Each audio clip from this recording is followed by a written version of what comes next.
这个水龙头是304不锈钢的单笼水龙头，现在它每天晚上滴水，吵得顾客睡不好觉。我检查了一下，发现这个小阀芯比较松，那么我给它处理一下。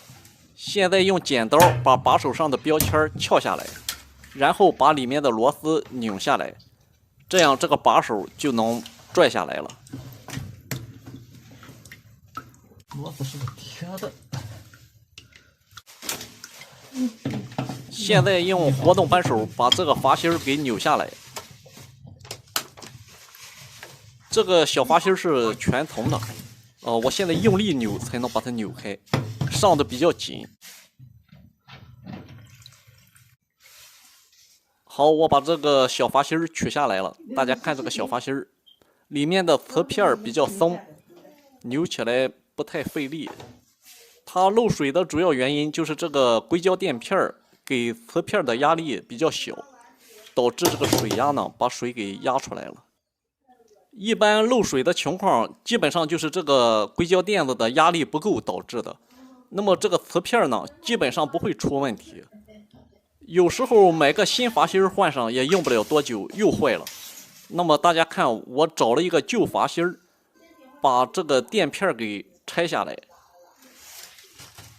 我用锋利的裁纸刀呢，把这个硅胶垫子割下一小片来，只需要割下薄薄的一片就可以了，最好割得均匀一些。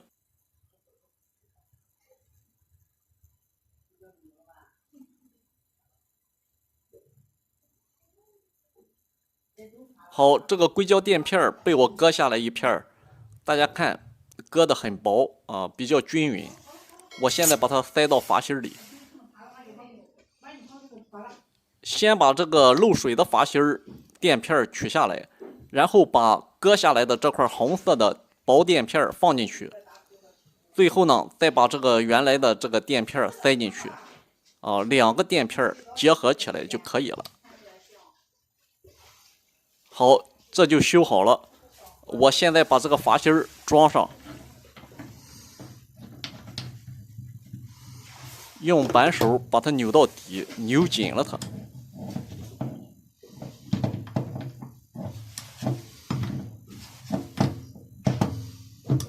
用扳手扭紧了，扭到扭不动了为止，也不用太用力过猛。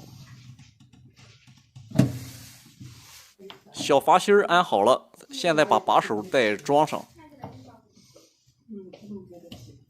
我转动了把手，感觉这个力度很紧，里面的两个瓷片压力很高，这样水就不会漏了。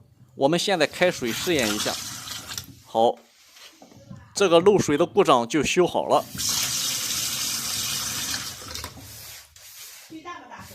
我现在用一个不锈钢的螺丝把这个把手固定好了，以后再拆卸的就比较容易了。